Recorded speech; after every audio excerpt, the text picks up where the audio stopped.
Assalamualaikum warahmatullahi wabarakatuh.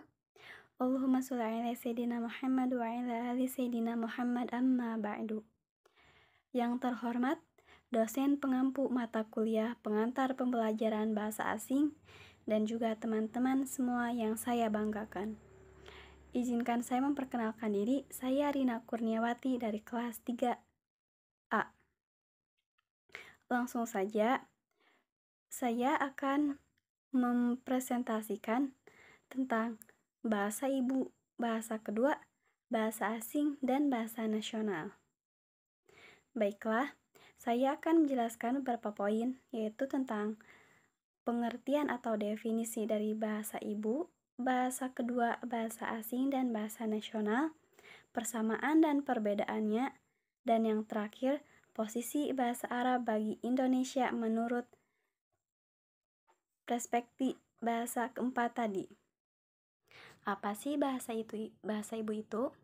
Bahasa ibu atau disebut juga bahasa asli, bahasa pertama secara harfiah adalah mother tongue, mother language, native language, atau first language. Merupakan bahasa yang pertama dipakai dalam komunikasi pertama seseorang anak dengan orang tua, serta menjadikan bahasa ibu sebagai alat komunikasi sehari-hari. Bahasa ibu dianggap sebagai dasar cara berpikir. Kepandaian yang kurang dari bahasa pertama seringkali membuat proses belajar bahasa lain menjadi lebih sulit. Oleh karena itu, bahasa ibu memiliki peran penting dalam pendidikan. Contoh bahasa ibu, ketika kalian lahir di daerah Sunda, maka logat kalian Sunda. Itulah bahasa ibunya, karena pas pertama lahir, kalian memakai bahasa Sunda. Seperti itu. Oke, kita lanjut ke apa sih itu bahasa kedua? Bahasa kedua atau language 2 atau juga L2 adalah jenis bahasa yang bukan bahasa ibu atau bahasa utama bagi penutur, akan tetapi sering dipergunakan di lingkungan sekitar dari penutur sebagai media lanjutan. Beberapa bahasa kedua dipergunakan di berbagai negara sebagai bahasa formal.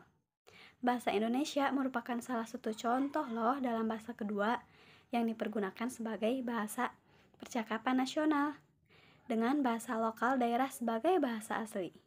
Baiklah, yang ketiga adalah apa sih bahasa nasional itu? Bahasa nasional atau disebut juga bahasa kebangsaan adalah suatu bahasa yang memiliki sejenis hubungan dengan seseorang dan mungkin melalui perluasan wilayah yang mereka duduki. Bahkan, nasional bisa mewakili identitas nasional. Contoh dari bahasa nasional. Bahasa Sundanya kumaha damang adalah ketika dirubah menjadi bahasa nasional adalah bagaimana sehat. Begitu contohnya. Oke, kita lanjut bagian keempat. Apa sih pengertian dari bahasa asing itu? Bahasa asing adalah bahasa yang tidak biasa digunakan oleh masyarakat yang mendiami wilayah tertentu. Contohnya, bahasa Indonesia dianggap sebagai bahasa asing di Australia. Bahasa asing juga merupakan sebuah bahasa yang tidak digunakan di tanah air atau negara asal seseorang. Oke, kita lanjut ke apa sih persamaan dan perbedaan dari bahasa ibu, bahasa kedua, bahasa nasional, dan bahasa asing. Persamaannya adalah sebagai alat yang digunakan untuk komunikasi oleh anggota suatu masyarakat atau negara untuk berinteraksi. Seperti itu. Lalu perbedaannya, bahasa ibu merupakan bahasa pertama yang dikuasai sejak lahir dalam lingkungan masyarakat. Sedangkan bahasa kedua adalah bahasa yang sering digunakan di lingkungan sekitar dari penutur sebagai media komunikasi lanjutan. Sedangkan bahasa nasional merupakan bahasa yang dituturkan sebagai bahasa pertama di wilayah suatu negara. Lalu bahasa asing adalah bahasa yang tidak biasa dipergunakan oleh masyarakat yang mendiami wilayah tertentu. Itu dilihat dari suatu wilayah atau lingkungan masyarakat. Lalu, apa sih posisi bahasa Arab di Indonesia? Posisi bahasa Arab di Indonesia menurut keempat bahasa yang tadi, bahasa ibu, bahasa kedua, bahasa nasional, dan bahasa asing. Yang pertama, sebagai alat perhubungan antar masyarakat, bangsa, maupun negara.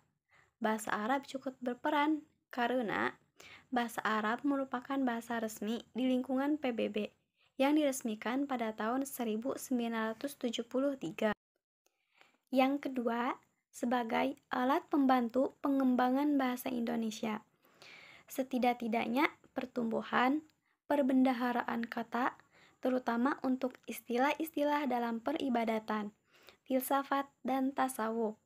Kata-kata bahasa Arab yang dipinjami oleh bahasa Indonesia seperti kata bakhil, taat, baiat, kikir, itulah bahasa Indonesia yang dipinjami dari bahasa Arab, berasal dari bahasa Arab.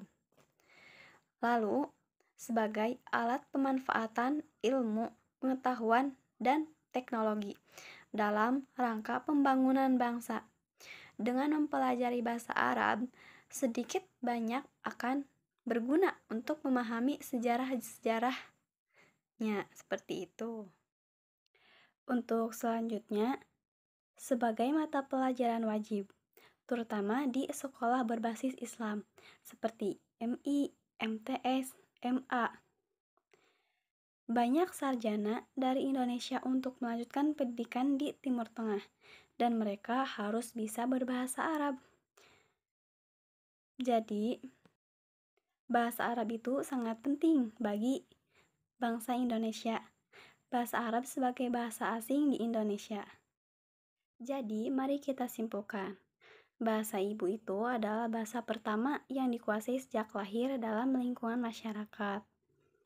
Bahasa kedua, bahasa sering dipergunakan di lingkungan sekitar. Bahasa nasional, bahasa yang dituturkan sebagai bahasa pertama di wilayah sebuah negara. Dan bahasa asing adalah bahasa yang tidak biasa dipergunakan oleh masyarakat yang mendiami wilayah tertentu. Untuk persamaan dan perbedaan, persamaannya adalah sebagai alat komunikasi untuk berinteraksi. Dan untuk perbedaan saya sudah jelaskan tadi beberapa. Untuk posisi bahasa Arab di Indonesia itu sangatlah penting karena bahasa Indonesia sangat membutuhkan bahasa Arab juga, seperti itu. Baiklah, itu saja yang dapat saya sampaikan dari pembahasan tentang bahasa ibu, bahasa kedua, bahasa nasional, dan bahasa asing. Kurang lebihnya mohon maaf bila banyak kekurangan. Terima kasih atas perhatiannya. Akhirul kalam. Wassalamualaikum warahmatullahi wabarakatuh.